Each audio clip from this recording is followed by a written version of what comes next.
Hey, welcome back into another segment of Mindset Monday with me, Matt.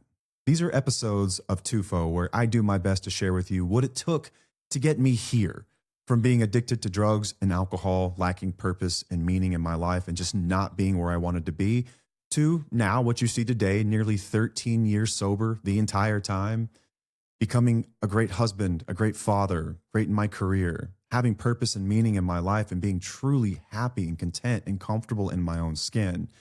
This is how I did it. In these episodes is where I share with you some little chunk of how I did that.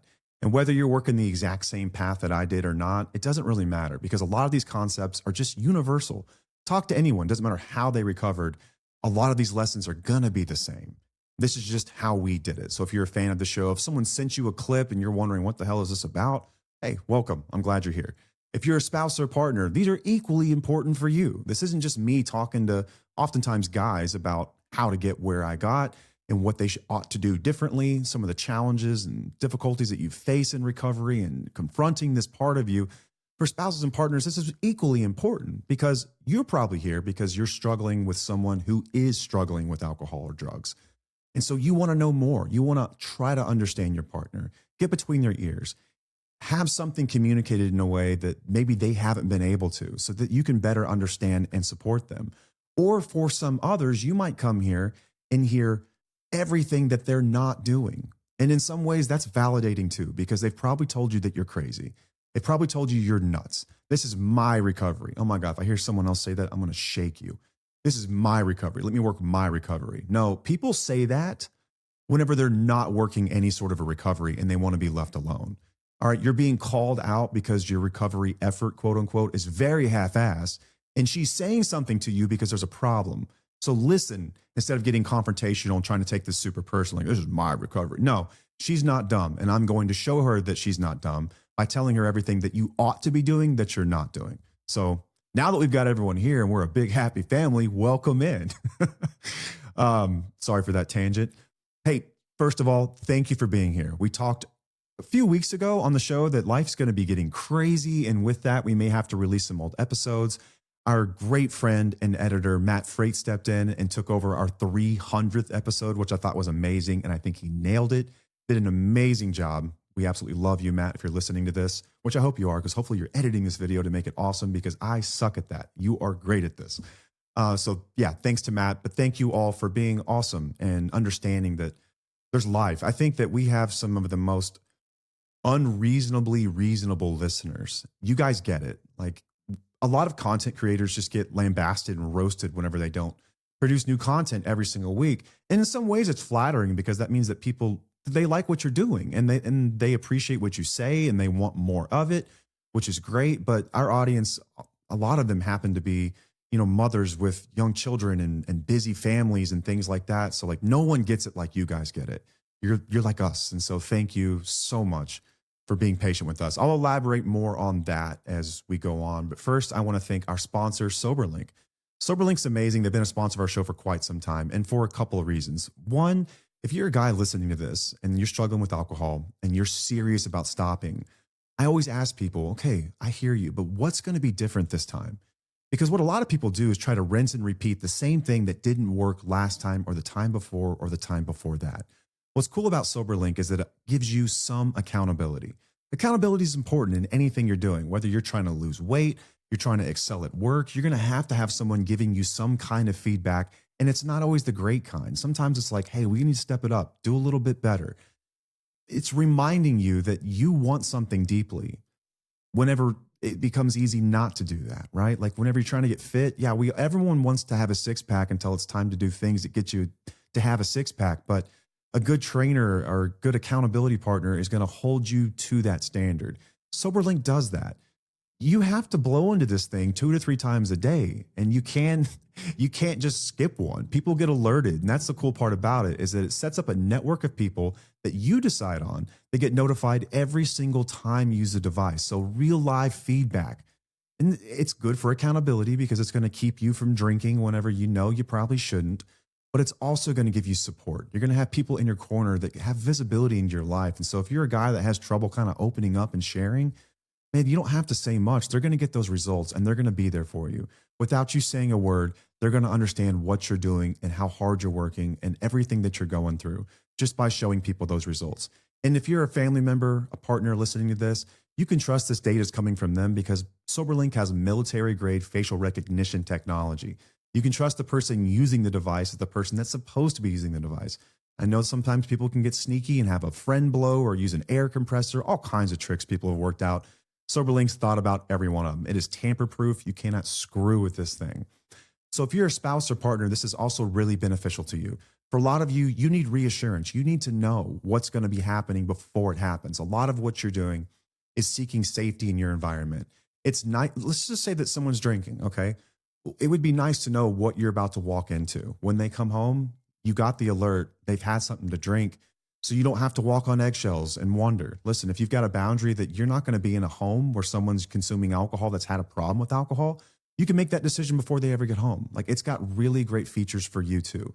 More than anything, it lets you know that you're not crazy. It lets you know that you're not nuts and that you were right all along, okay? You're right. When they act that way, they have been drinking. It's important for you too, which is why they're a partner of our show. Since you're an awesome listener of this show, SoberLink is going to do you a solid. If you go to soberlink.com/wheels, enter your email address in, you sign up for a device, they will send you a $100 Visa gift card that you can use on anything. You can apply it toward the monthly plan cost because there is a monthly plan, but there are no longer upfront costs for the device. You can rent these things for as little as $19 a month. So $19 a month, no more upfront costs. They're going to help you out with $100 toward the plan cost or toward your house bills, whatever you want to spend it on. Tufo merch, you name it. Go to soberlink.com/wheels. While you're online, head over to twfo.com and check out everything that we've got to offer. I'm rocking one of our hoodies right here. We've got this in red. We've got a black one. We've got t-shirts starting to get a little warmer depending on where you are. T-shirt season. We've got beanies for those of you that are still in cold weather, or toques if you are Canadian. I just shout out Canadians that call those things toques. Never knew that. It's still new to me. I think I'm saying it right. We've got all kinds of stuff up there. We've got a blog. You can find our old episodes. We've also got a free Facebook community, totally free for listeners of the show. Just answer a few select questions, the most important of which being, how do we greet listeners whenever you listen to the show? We got to know that you're listening to the show. So it's going to be, welcome back, welcome back. Or it's going to be, hey, y'all, if your page is perspective kind of girly. Or it's, hey, welcome to Mindset Mondays. One of those three will get you into the community. But it's an amazing place where thousands of listeners of our show come and share what they're going through. They support one another. They get together and they solve problems together. And sometimes they just need to validate or vent. Man, they fly around the world and meet up with each other. It is the coolest thing in the world. You really find out who your friends are whenever you've gone through something difficult. So if you've been through something like addiction or like an affair or a betrayal, and it becomes kind of public in your circle, you'll find two kinds of people, those that run from it and those that circle the wagons and get around you. You will find friends in our community that will circle the wagons, support you, huddle around you, figure out what you need and what they can do for you because they get it. They've been there before. You will not be castigated. You will not be told you're dumb, just leave them. You will not be told anything like that because that's not what we do here at Tufo. We will love you until you can love yourself. And our job is just to make sure that you're making decisions from a place of confidence and not fear. No matter what that decision is, we support you. We love you. All of our listeners do too. So if you're not in our community, come on over. Go to twfo.com to find out more. Now that that's out of the way, we'll talk about what's been going on behind the scenes over here. Okay, so life has been crazy. We talked about this in, I think the last time we did a Wednesday episode about how life would be getting kind of nuts. And with that, we weren't exactly sure what the recording schedule would look like. It's kind of hectic. I mean, we have 3 episodes a week. So we're recording 3 episodes a week. On top of that, making all of our own content for the most part. Matt Freight's our amazing editor, is helping with the YouTube pieces of it, but the short form clips and the Facebook posts and all that stuff come from us. We've also got Reclaiming You. Oh, which I should mention, by the way, we have a course. All right. If you've listened to the show for a while and you're like, man, I really like the way that Paige looks at life. How did these two get to where they are? Reclaiming You is where we package that. It's our journey through life and how we've rebuilt and how Paige has come to some of her own beliefs and ideas about what it's like to recover inside of a marriage where someone's in recovery or an active addiction, how to set boundaries, self-care. Every bit of it is in that course. Go to reclaiming-u.com, or just go to tufo.com and you can find out more about the course there. But Paige is preparing for our Wednesday evening meetings with the students in the course. And I mean, there's a lot. There's just a lot on any given week. But this is the season of extracurriculars with our kids. We've got both of them in choir, another one in band, one's in competitive baseball, one's in competitive dance. I am coaching one of those baseball teams. They're in school, and school's at the point where like it's starting to matter. Like they're coming home with difficult assignments. Like I've had to touch up on my algebra skills. I'm the designated math person in our house. So yeah, like life's crazy. It's really, really busy. And I've got priorities in my life personally. Number one is going to be my recovery. And that includes my faith and my spiritual development. Two is going to be my family. That's the people inside of these four walls, the people closest to me. Three is going to be work. So it's recovery, faith, family, work. Those are my priorities. Work includes the stuff I do for a career. I'm a VP in logistics. It's also the stuff that we do here in Tufo. Tufo isn't really like work. I mean, it's work. Don't get me wrong. To do this is work, but it's something we truly love to do. I don't truly love logistics, like just being real. It's frustrating. I would not do that if I had the choice. It pays the bills. If you haven't seen, the economy is rough. I have to pay bills somehow, and that's what I do. My family and my work here lately have been really difficult, to the point where it does start to affect you spiritually and emotionally, and that is my recovery stuff. And so when those things start to affect my recovery, I know it's time to slide my priorities back to the top of that chain, focus more on my spiritual development, more on my recovery, and more on my family. And then my work kind of takes a back seat. And I know that sucks for you guys because a lot of you depend on us because you're in the most difficult season of your life and you feel heard and you feel seen and you feel validated when you listen to these episodes. But at the same time, man, we're going through it too, like majorly. I got sick, which I usually do about every 12 to 18 months. I got sick and I couldn't record. My ears were so stopped up. If you've ever had an ear infection, like the sound of your voice is so loud, it was just obnoxious.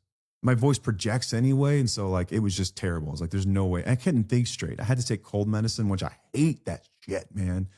I would rather just be sick than have to take that crap. Even though if it kind of relieves the symptoms, I do not like the way it makes me feel. Like one of the few drugs I didn't really like the way it made me feel. I can't stand that shit. I was having to take that. And so I was exhausted all the time.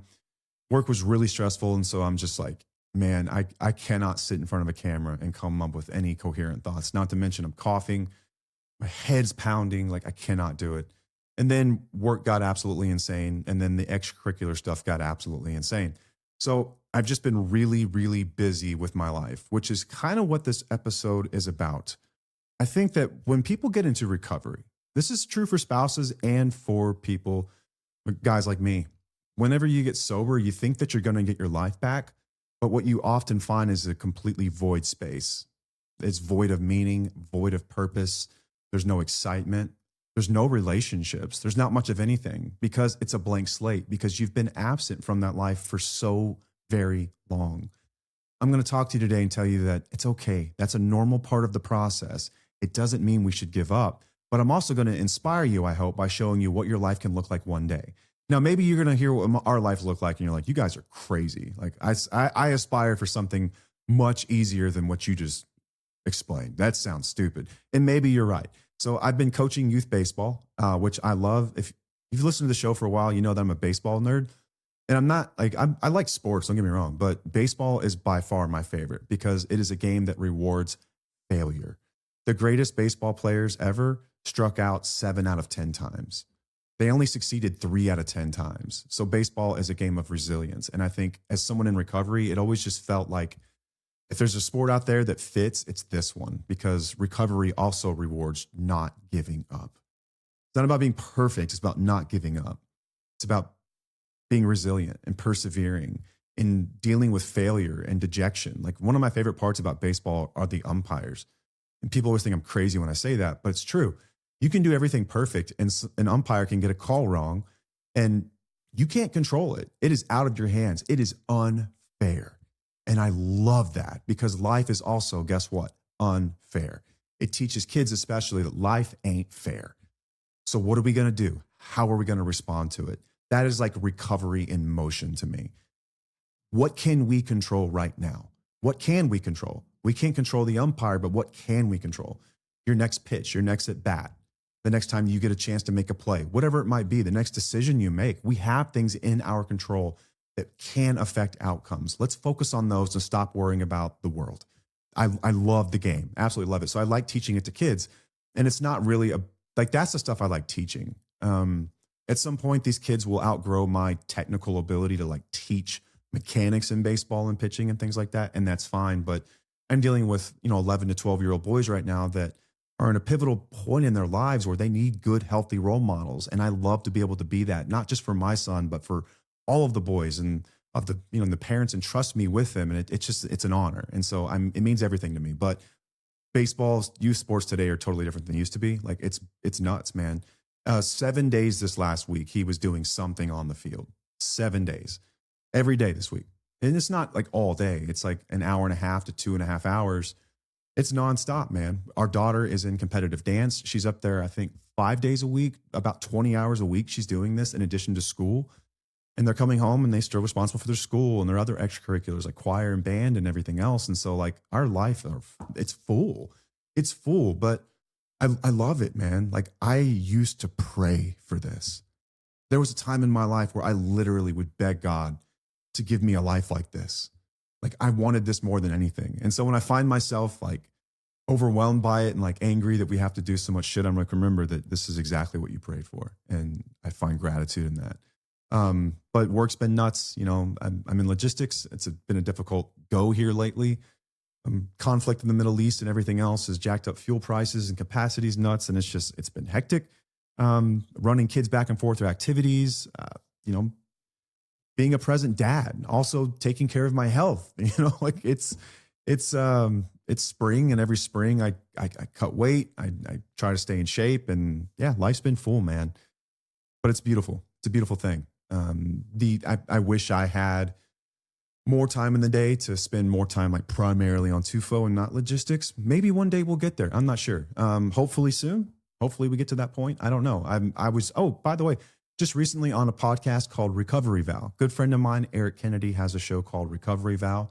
I was asked to be part of a recovery roundtable. Check out that episode of Recovery Vow. Should be a really good one. I'm pretty sure this episode's coming out. I probably shouldn't say anything, but I will just let you guys in on this. I was on a show called Rise Above with Kevin Lanning. He's got a recovery show, really, really popular show. Kevin's an awesome guy. I flew out to Florida and I was on the show. It should be coming out here in a couple weeks.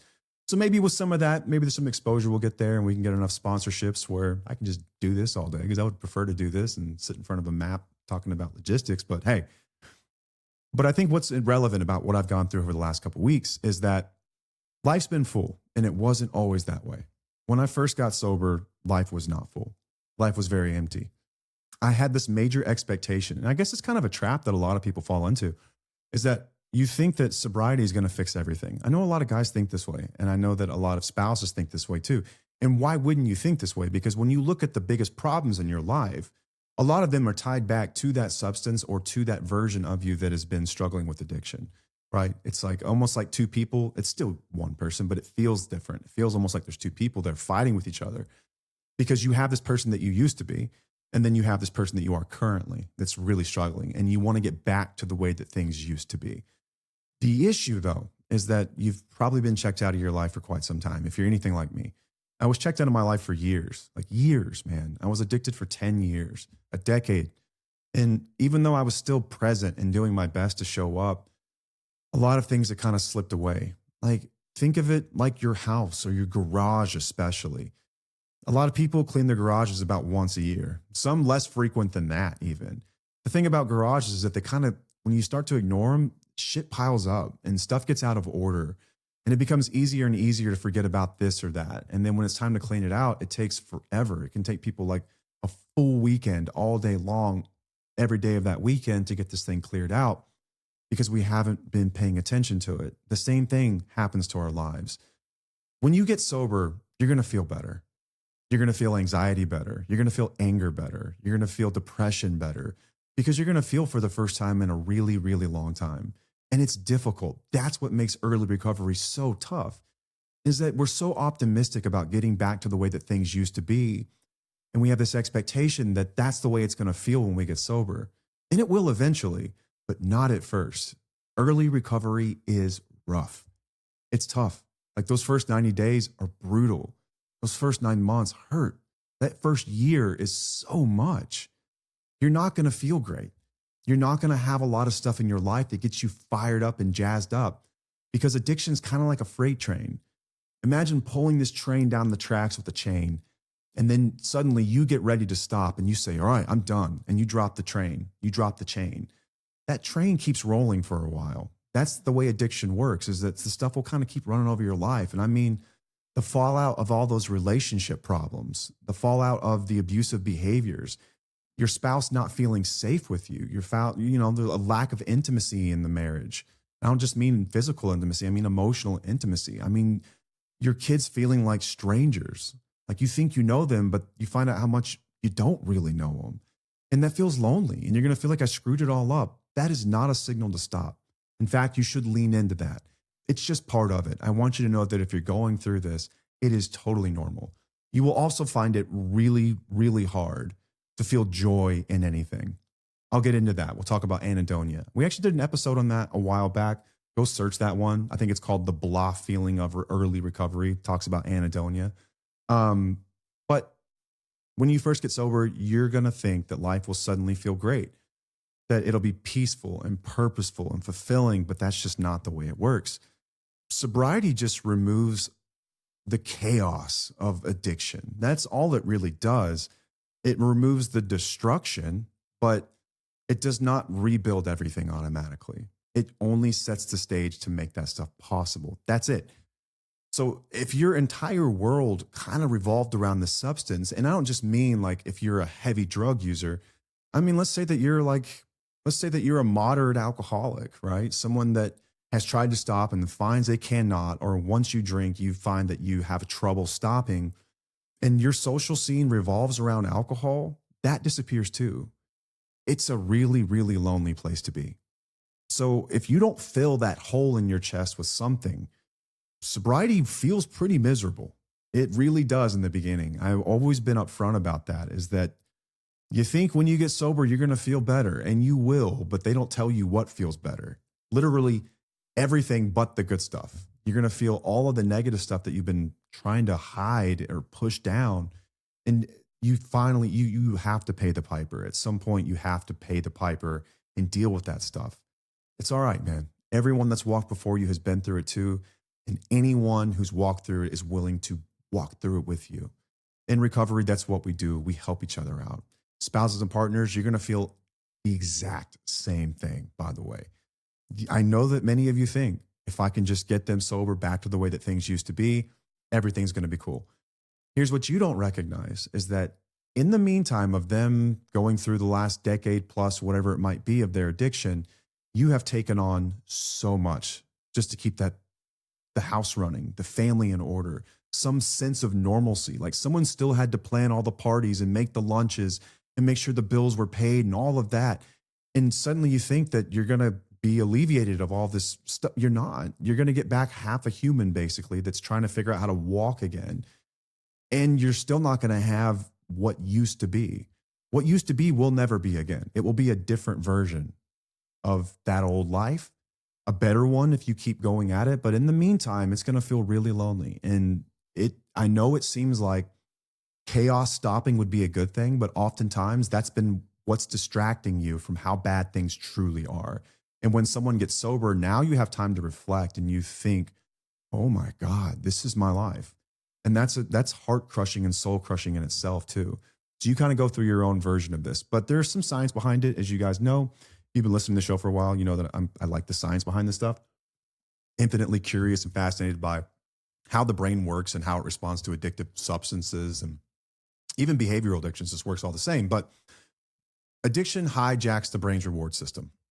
So normally your brain will release dopamine when you accomplish something.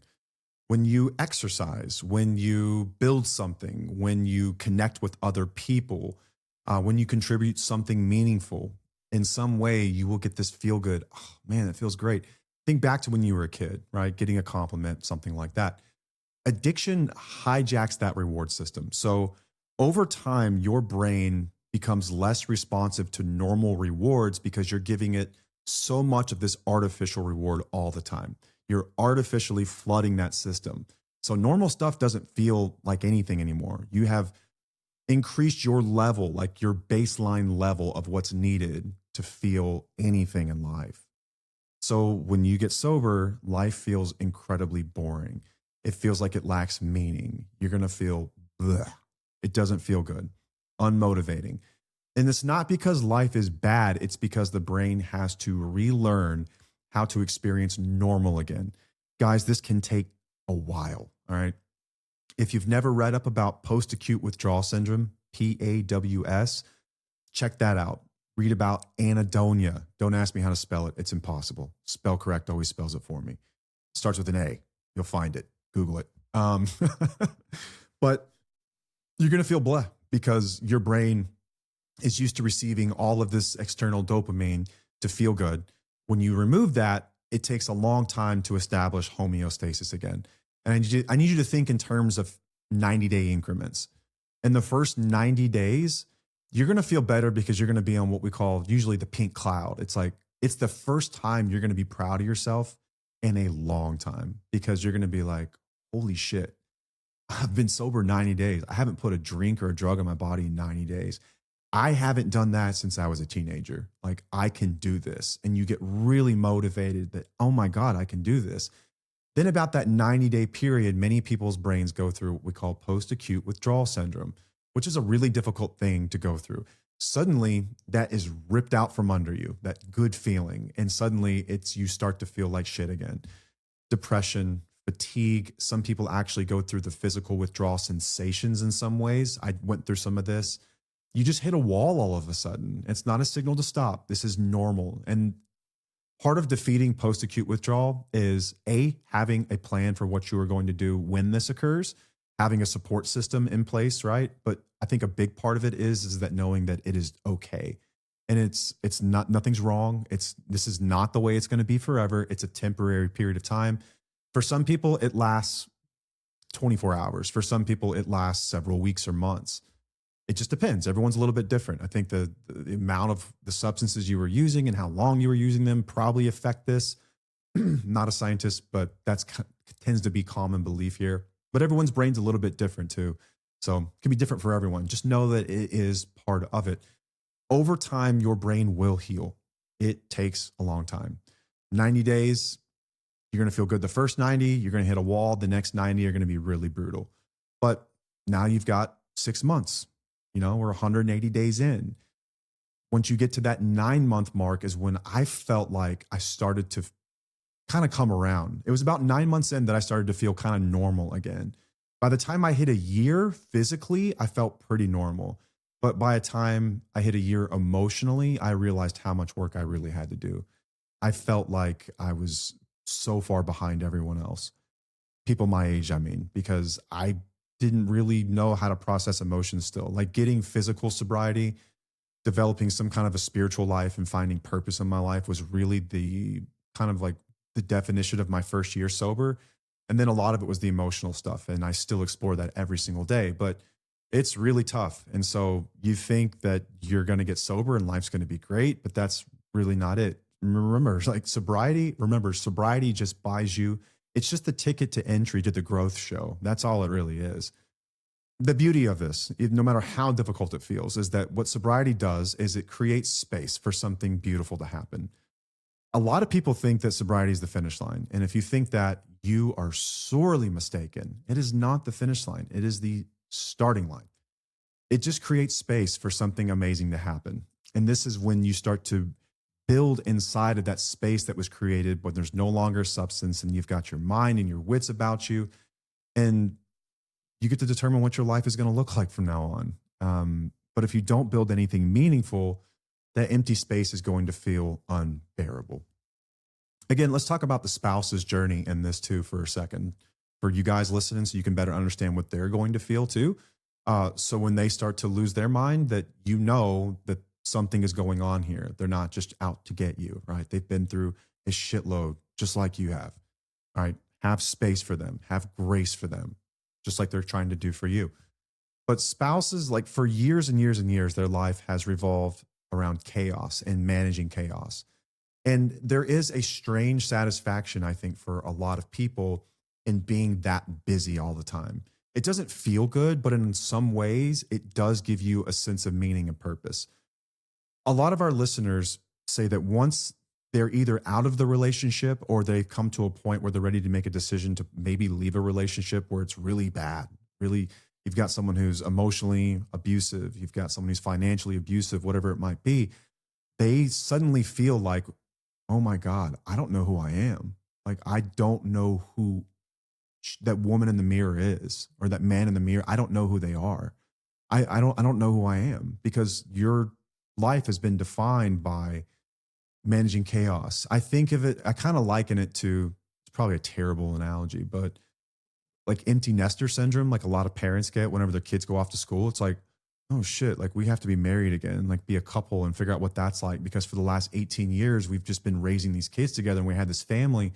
And now we have to figure out what this next chapter of our lives looks like. Spouses and partners will go through their own version of this, where they're no longer managing and babysitting chaos or you every day, right? And for all of those years when they should have been developing just like you should have, emotionally and spiritually and physically, and learning what it is that you really like to do in life, exploring your purpose and meaning and your values, all of this good stuff that we ought to be doing to find like existential meaning in our lives has been put on hold. And so when you finally stop, you're left with this massive void and you don't know who you are. It's a really, really lonely place to be. You don't have to monitor behaviors anymore. You don't have to survive emotionally anymore. But when the addiction stops or the relationship ends, you're like, who am I without this problem to solve? I think it's the best way to put it. Like, who am I without this thing to manage? What actually makes me happy? What do I want my life to look like? And then you have guilt. Oh my God, I cannot believe that I wasted all those years. I cannot believe I let that dictate my life. I am getting older. There are gray hairs on my head. What is happening? What did I do? And yeah, it's a grieving period, man. It's really tough. It's really tough. And so both sides will go through this. Both sides will go through this. But you can build something new. I want to encourage both of you and know that you can build something new. So what actually fills the void? This is going to be a little bit different for everyone. I'm just going to give you some general examples of things that worked in my life. But Viktor Frankl wrote a book called Man's Search for Meaning, which I've mentioned on the show several times. I love it. And one of my favorite quotes from that book is that when man lacks meaning, he distracts himself with pleasure. I think that I don't know if he meant addiction necessarily there. It could have meant a lot of different things. But I think that it speaks to addiction very well, because at a time in my life in my 20s when I really lacked meaning and direction and purpose, drugs gave me exactly what I was looking for. They made me feel comfortable in my own skin without having to put forth the effort of actually finding meaning and finding purpose in dealing with all those difficult emotions. But meaning and purpose are incredibly important to our lives. We know this, that without them, you're just kind of like a rudderless ship. Where are we headed? Where are we going? And it's not like we don't care, because we do care. If you're alive and breathing right now, you do care. It's easy to say that we don't, but we do. We care.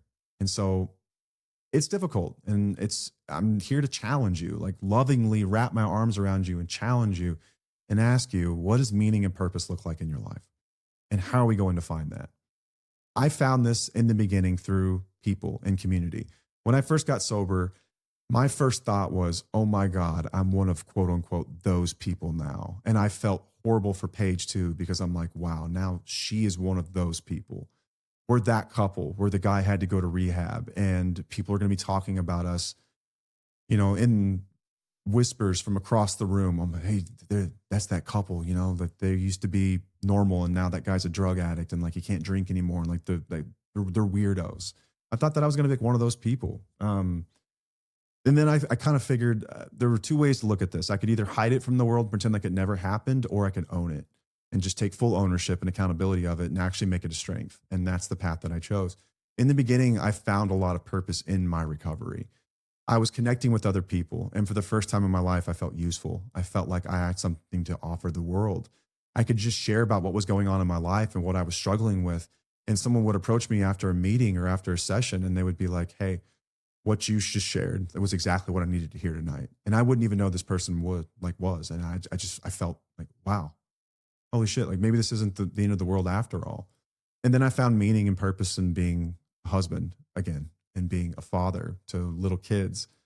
Slowly but surely, I started to reintegrate the things that I truly love in my life back into my life, living by my values again, taking care of my body, helping other people, being someone who lives with integrity, being a present father, contributing to people and things that matter to me, becoming part of my community. Like when life filled up with those kinds of things, something really interesting happened. And this was, like I said, about 9 months to a year when I started to feel like good again.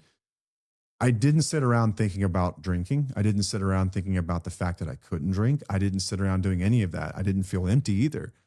I felt like my life finally had meaning and purpose. And spouses and partners, for you guys, it's essentially the same thing, the same sort of recipe, whether you're in the relationship or you're outside of the relationship.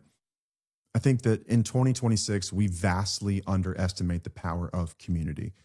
Community, I mean, this can be your physical community where you live. This can be your church community. This can be an online community. This can be a 12-step group. This can just be a group of people that you meet with and share about life. This can be a professional group, whatever it might be. But with all the tools we have and all the screens that we look at every day, we've forgotten how important it is to connect with other people. Our online community was kind of built around that. It was supposed to be people coming together with the common idea that we are here to grow and challenge one another and love each other through the difficult times. There's nothing like sharing your pain with someone else that understands and them sharing theirs back. You will feel connected in a way that I feel is like such a part of our nature as human beings that we just don't get too often anymore. You will find meaning and purpose in simply sharing a story with someone else. Knowing that someone across town or across the world or online in our community is living a parallel life to you will give you some sense of purpose. I promise you it will. You will also find meaning in the things that you get to do now that you've always wanted to do. We'll talk for a second about people who have left a relationship, a really bad toxic relationship, abusive relationships, and they find themselves in their 50s or 60s and they're like, I don't know who I am. I was mom and I was his wife, and now I don't know. It's scary, but it's also kind of exciting if you think about it. We've had people pick up some of the coolest hobbies. Like I've always wanted to go to this national park, and I just went and I hiked and I saw it myself, and I was alone and I felt like I was part of the world for the first time, and I was truly living my life. Some people will do volunteer work. Some people lead our community calls as an effort to give back and just connect with people, to help other people the same way that they were helped, and helping other people like mentor. It's so amazing. Some people go through their fitness journeys. They get fit and they really figure out what it's like to be in touch with that side of your body. I really do believe that the spiritual side of your body and the physical side of your body are very closely tied together, and the emotional side too. And if you're neglecting your physical form, the other stuff will suffer as well. If you're not taking care of yourself physically, if you're not putting good food and liquids into your body and exercising, you will struggle emotionally and spiritually in some ways. And so for me, exercise was a big part of that too. I found meaning and purpose in that. It was a healthy outlet for all the stuff that I was feeling. There will be something that fills your void. What that is, it's anyone's guess. I just told you what mine looked like. Oh, also, something really cool about recovery, whether you're a spouse or partner or you're someone like me, is that you'll rediscover a lot of things that you quit doing at the time that drugs and alcohol really took over your life. Like I played music most of my life, from the time I was like, I don't know, 11 years old till into my 20s. I played guitar and I played bass, and I stopped doing that. Like the creative parts of me were just gone. I used to write. I used to love just to free write. I would just write stories. I would write down my thoughts. And when I got sober, I suddenly started to do those things again. And I rediscovered some of those old hobbies. And then I added on new ones. Like fitness was a new one for me. Like working with other people was a new one for me. Once our kids got to a certain age, like coaching sports was a new one for me. This podcast, in a lot of ways, was exactly what I'm describing here. It's us finding meaning and purpose. And what's beautiful about that is that it's a beautifully selfish thing. Because for us in the beginning, it was kind of like us finding meaning and purpose. And then through that, you guys found meaning and purpose. And now we both get meaning and purpose. And it's just like the coolest thing ever. So it's a beautiful, amazing thing. And there is something like that for you. But if you think that you're just going to get sober and do nothing different, you're going to have a bad time. Spouses and partners, if you think that them getting sober is going to fix all of your problems, you're also going to have a bad time. Guys, there's a lot of wreckage. Therapy is a part of this. Some kind of a recovery process is going to be part of this. Community is going to be part of this. Taking care of your body and self-care is going to be part of this. We've got wheelies now that are doing free yoga sessions. Like we have real yoga teachers who are freely giving their time. They're doing yoga sessions in our community. You know who you are. I don't want to say your name, but shout out you. You are freaking awesome. Thank you so much. That is just such an awesome thing to do. We've had people do meal prep, showing people how to meal prep. Like these are wheelies who, this is what they did to start to focus inward on themselves. And now they're showing you what to do to give back. We're trying to fill that void in any way that we can. And we've got different avenues to do it. So self-care through like actual like fitness or through what you're putting in your body, being gentle. You can talk about the stuff in our community and our calls and everything else. And like for guys that are, you're not welcome in the community. All right. That's just for them. But I hope that I have something for us one day. I really do. I just got to figure out a way to work that into the schedule. Like I don't have enough going on, but it really is important to me that we have something like this eventually. But likewise, something for us to do. There has to be something, right? I think that there needs to be some kind of a recovery process or curriculum. I think if you think that you're just going to exercise yourself into recovery, you'll grow to some degree. Don't get me wrong, but at some point you're going to hit a limit because recovery in some ways is about that. Exercise is beneficial because it teaches you how to work hard, teaches you how to stick with a goal. It's discipline, right? And a lot of recovery is that too.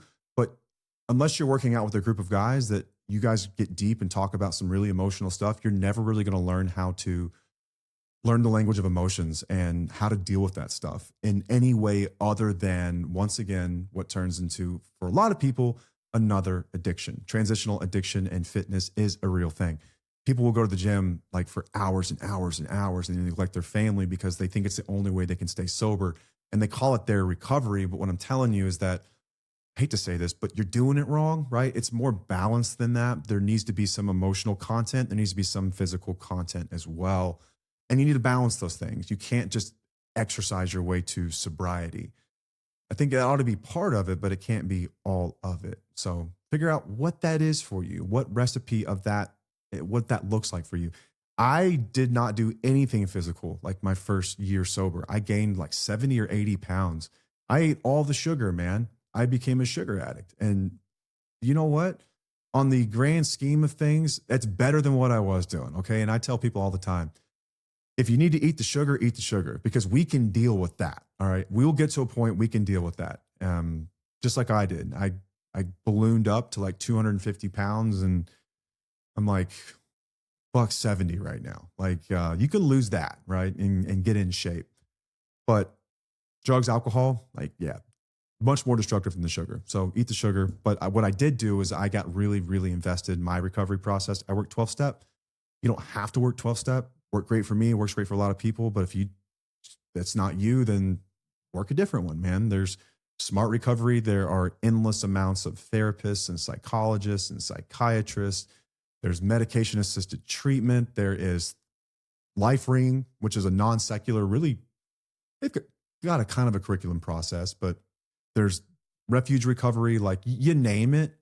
Get involved with people who are doing something and really being intentional about their recovery. Don't try to wing it. Don't. There are so many people out there that when challenged about them winging their recovery, they get really defensive. Dude, just go ahead and say that you don't want to do the work. Just admit it, because that's really what it is, right? No one's trying to make your recovery their recovery. They want you healthy. And what they're seeing is a red flag of some kind. And so they're saying something about it. Be responsive to that. Always approach criticism with curiosity. Like, that is one of the things I try to teach my kids, and I hammer home to anyone. Meet criticism with curiosity. In what ways could I learn from this? Well, you might learn that it's just a mean person spouting bullshit, but for the most part, there's usually some truth behind it. What am I overlooking here? Rather than getting defensive, stay curious. What can you learn? This is the black hole of recovery, is that once we finally get sober, what do we do now? What's the point of all of this? You will find something. Like, we just missed several weeks of recording, not just because we got sick, but because life is so full now that it's hard to balance, and life is plentiful, and there's more than we can possibly shake a stick at. These are the problems I used to pray for. I just wanted a normal life. Like, when I first got sober, I remember telling people, I just want to be a square, man. Like, I want to be one of those dads that goes to his kids' games and like knows their teachers' names and knows what's up in the PTO. And I just want to be like, I want to follow the rules, and I just want to be involved. And that's me today. And it wasn't like that in the very beginning. It was tough, man. I was still trying to learn how to life and how to adult. And I spent a lot of times in 12-step group meetings in the evenings and then during my lunch hours. And I volunteered a lot at treatment centers, and I had to figure out really who I was again. And once I figured out kind of who I was, my identity started to take shape.